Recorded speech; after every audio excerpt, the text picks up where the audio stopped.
Kau nào thế chỉ bày các bu các chỗ cái rừng ruộng cross khan tung nghe thì cái tụ này chỗ ông rèn mày Good Friday thì cần mang Easter Sunday thì cần mang chầu lẽ công năng chân khát tin rồi thế train giải kho mà bắt hiện fakin un cái mong tắc tiền mang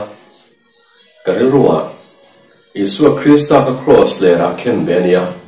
ni ma sala til ko pol chuan Korin mi te Korin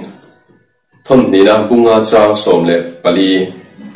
Christa ma lai na chuan min tir lu yani heti hian ka ngai tua mi zong zong thi ai mi pakhat a thia chu wangin mi zong zong chu an thi ani tin anung te chu an ma ni tan an nun to lova an thi ai thia tho le atan chuan an nun to zo ka turin ani mi zong zong thi ai na thi ni ti hi aron laga Isu Krista kha kan ai o ina thi ni ti hi kan ria Isu Krista kha ko vel chandam turim cross le ra shom tak turin khen be ani ti hi kan sheboka Good Friday te kan han manga thu cha te kan ngai tha a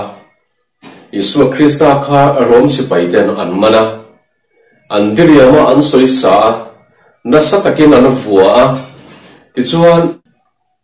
ama an khen bela tur cross an putira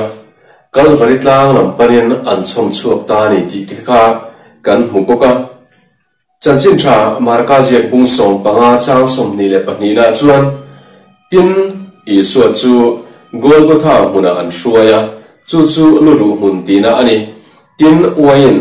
mura le la pol an pea nima sela ala dulova tin cross an kheng beta an chan theu tur hriat nan thum vorin asil fen te chu anin sema tin Isua an khen be chu affair esan lai ania tin a hek na le kha a chung lama an ziaka zuda te lo ti in tin amarwal chuan suam mang pahni an kheng bet vea ading lama pakhat ave lama pakhat ti kan hu bokani Isua Krista sual nei lo kha itor ai tuarin nui zat a hloa vuak a hloa chil chak a hloa chu mai ba ka shom takin cross putir ania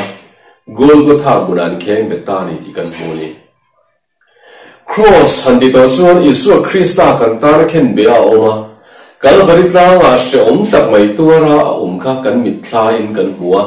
kan ru kan ngai tuana po alo lu thinani alai nat kan tia akhoi thla kan tia Isu Krista kan tar tur tu lam kha kan eda kan ru mit tui atla a kan ru a she oma na she tuara Isu Krista kha kan lai nat em thidani Isu kha alai nat lo ve ka ti haulova Isu Krista kha khoi lo turani po hi ka ti chuang mi alo ni ma sela ka una ngun te fin kan ngai tu angai ni Isu Krista kha I ai o athia I ta thi ani ti hi pom tak zet ani chuan cross lera khan tu nge thi ti hi atharin ngai tu na isen atul ve nge to na ni ti hi ka hril du che ani kan thian pakhat chu a hrisel na thatto lo wangin atna a kal theilova ho tu te rem ti na in ai kal ala ai kal chuan ati tur zong sanga vati saka ti chuan ama chu na thok lo ma sela atna kal the lo ma sela na thok ka kal na thok apom mania lo po abikimena la ti chuan ai kala chhor chu lo po apeve ani tin thil da po rui lo zuarte rui lo shal thin ten han mana ma se then khatin an mani ta ni mi lo kha kan ta ni ten tia ti chuan zu zuarte dam doi zuarte rui lo zuarte khan ai kal te an la de khan ni tan tira ai kal po ni chelo ai tang te po kha an la thina ni chu tiang chuan ai kal ai o tu kha ke ni po hian kan nei thina nu pa kan in sui zom don te poin chung ko ai o in palai te po kan tira kan aya an vakal thina tin tura zo mobile phone le smartphone khovela kan cheng ta nula tangwal ka ra po tuma puar ak ngai lovin message mangin tian an timel mela engki man in rilta tun ma le te kha chuan han ti ve nge lila ke ni huna te po nia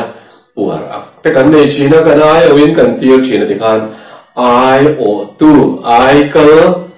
ai tir te po nia khatiang ka kan nei china ni kaunau misualenia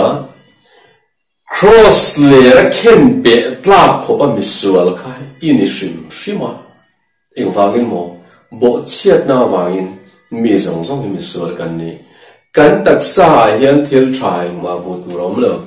he khovela hian thil thati eng ma po kan nei lo misual kha kan nia ma se pathian min banga na ro pui tak mai chuan a fa pamang nei chun chumin ron pe a tu po Isu Krista ringa piang chu an boral lova kan boral lova chatua na nun na kan nei thena turin Isu Krista kha pathian in khovela lo tira Bible i thingei turani tia adamane na pathian in thualo de kil to kha Isu Krista chuan min la kian sakta a he taksa he chu thima sela harau pathian ne om thena turin Isu Krista chu i thi ai alo thita i tor ai lo tuar ta she i tor na tu zong so kha Isu Krista chuan ako wang kan fika i tor ai kha tor sakta chani tu chu tir ko bola hian min shil chiang ema kan thi ai thi ni thu hi mun tam taka min shila Bible hu tur omani Thessalonica Kuami tehera tirko pola le kathon pakhatna bunga chang kuana hian kan cherenge pathianin thin urna tur tur ni lovin kanal pa Isu Krista zara chandam na hutur zokin min ruwa tarisia kan men poin kan muthil poin ama nena kan nun tlang theinan ani chu kan thi ain athiani kan thi ain Isu Krista hi thiani Kaunau ithi ai khak Isu Krista hi athia ni chuan ithi ai hi Isu Krista ka cross lera khen be ani chuan chu cross lera Isu Krista an khen be a chuan nangma kha itel ve ni ti hi tuntuma hian ishiat kaduani cross lera an khen be kha Isu Krista chau hi ani lo cross lera kha Isu Krista chau hian she oma tuar lova cross lera Isu Krista chau kha athi reng reng lo cross lera thi kha nangma ini ti in man vero ithi ai athi to a thinge tur ini laya ithi ai thi an omani chuan chu thi na chu ithi na ani ti hi ishiat lo kapla wani jong kha chu kho pakata dam lo na dewa oman ti hi ka shia dam doin sang sangan bedong towa an tia dam doin pathuma changin bedongin in lamanin phur khonga rui hlo boy tang thinania ataksa choina satwa athi hunan ngak ringota thil dang a tel boka a ana buai chin khop mai men puyangai chinan dia ta chon kal turin kal ru in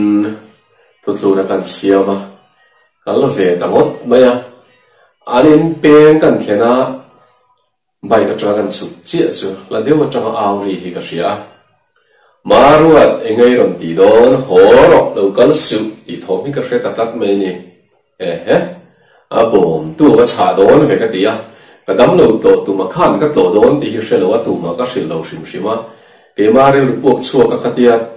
tum thu da tlan tangot kha ka nia khuma ani chu amua Kain kara thui tak kong ala ta sepa bang chana le ha ka le min mulam shin chima ka kal don ti ko shelo ba se bai ka tra kan chuk chi kha maruat lo kal su khoro hết cả tỷ tuổi này lâu tỷ khổ các cái ta ring chắc khổ mấy bên còn ảo khá lâu nia cả là nghe ngay đi cái kia chuan cả là anh đến xuống cần lục ma trong tổ hán mình ảo nó sao vậy nắng bị cái đồng ba tỷ tuổi hết lại anh mấy này là khó rồi thì lâu cả là không gì bắt khách mà ông lâu các bộ bề lâu sẽ khó rồi thì khác các lộc khác như vậy đến xuống cái lụt lùi á khai cái bùi ôm về thì trọc trai tụi trên cái lâu cái này số cái phù nó sẽ các phèn sắc đồn sẽ cái gì cho mình hào chara thu địch lâu cho bol khan số thì lại cũng là lâu ôm về đó ta là phê chuan mà rồi ta rằng po hiến gì tụi khop khan mình sấy chén nó xa thì khan cái trong trai lại bát hiến thử cái sấy khác lao em mấy á bom tu sẽ chả hiểu này khác cái gì đủ to cái mình sấy thì nó đủ nữa chuan cái sấy tụi trên sấy dấu tuổi em cái gì dấu lâu cái lắp ngã được tục sấy tụi cái ngã tụi cái gì tóc có gì cái sấy về hơn đó nang chuan min chai thian nura tong trai thei lo mi siam khai tum kha nei lo cham ka thin rim don si lawa ka tong trai don che a soi da phula che ka pel don che ka nin tia chu ta ka soi chu nan da khuma imu kha Isu Krista hera ma dei na lo shelo to a ka ti kha ri om do ni ti hi chu wang chuan I torai kha tor sak to che a ila thi nge do na ni suala wang hian thi turi ni ki kha Isu Krista hian a hriat lo sak sa ve cha chu wang chuan suala wang ni thi ai thi to a cross a kha ni Isu Krista rualin khen be ni to a Isu Krista thi rual kha ni thi to a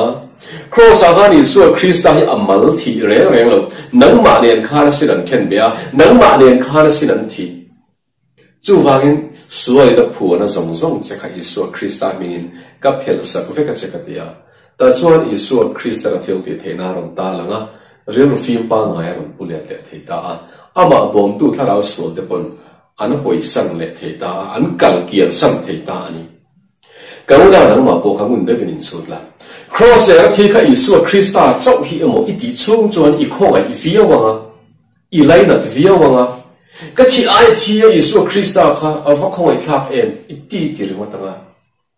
senglu turin na kha nei tlem no nani amero chu thi ngei turin ya I thi ai ka Isu Krista thi ya Isu Krista thi na kha I thi na ani ti izu mu chuan cross le an khen be ka nang ma ini ti hi fia takin I mu ma ya Isu Krista khan ator sak che a I thi ai thi sak che wangin a thi na chui thi na ni a ator na kha I tor na so ko lo ni a chu dang chu cross le an khen be hi nang ma kha ini ti hi tu na hian atharin shria la ka du inun kha in ang let la I hun ban to song te kha sur tro khovela pathian mi shing te min siama khovela turin min da ni ma sela sual fa te kan ni a thi tur kan ni chu Isu Krista hian hria ta wangin ka una tura Isu la song te wanga I tor le I nat ngai to lo khan Isu Krista khan a tor sak to che a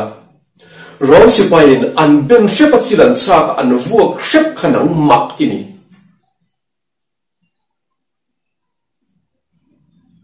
cross an putia khanang ma ini a cross le an khen be khanang ma ini sin ataka tua lo Isu Krista khan chung chu ati sak fek to che ani chu wang chuan Isu Krista tor na kha I tor na ni a itara in pe pum lo mani ti hi I pomani chuan sura wang le lung le na awang te she om na awang te I tor na kha para Isu Kristan ala kian sak to che ator sak to che ni ti I lo hu fi ala ha dam na I hu nge yang tu nei tor mon kha angai to lo ti na ni chu a fi emo Isu la wanga I tor mon le kha ngai to lo Isu Krista tor na zong chu I tor na ani the na turin Isu Krista chu pan la Isu Krista thi na chu I thi na ni ti I poma inu na iseng lu the na turin Isu Krista pan la cross le na thi kha nang ma nge ni ti mu china chuan lalpa ilam ka lo khoya min tron puiro lalpa isu nang ma lo chu bel tur dang khovela hian ka nei lo lele avara thune zong song nei tu isu Krista ne na karon kira karon tulu tati in isu Krista lo pomla cross there an ken be to khanang ma ini ti in she in isu la wa ga itok mo na chul to lo ma na isu na tuar vek to ni ti kha lo mula sual chuan khovel chuan ti lum to che a aso non to tur che ni lo khatian khari om to tur ani lo isu la wa kan ma na ken be ni to a isu wal khani ti to a isu Krista thi na rei thi na lo ni to a tho le na po kha I tho le na ni ya chu mi trom pui na tur chuan Bible mun le zo le no bela lo chiar zela isu Krista thi na ka thi na lo ni to renga khovelina min ti boy thelo tura isu Krista nung taka nei thena tura isu Krista thana taka ro pui taka thole ta khan ke poro pui taka thole a nun than nei tur ka ne a isu Krista thina le a thole taka tro pui thena turin isu ka bela tul zo ka ni ti lo shiala hun him takin lo mang zelang che ka cha du te chu cross le ra khan nang mai thiani ti in mula thana an phu khan nang mai ni ti in muwa isu Krista ro pui taka pathian ro pui len mi thisinga ta akai thona khani tel ve to a khovel ga ti boy mai turin ni lo ti in mu fia thina turin lalpan tam takin mal so min vegin om pui zel zero se cross there isu Krista an keng beta cross there isu Krista thia chu chu dang man ken be na le I thina ani ti I hriata isu Krista thina ti thina turin ke point ka phak to ken pathian thu kalau upload bel zela mi lo ngai thak sak zel donia I lo ngai thabe zel donia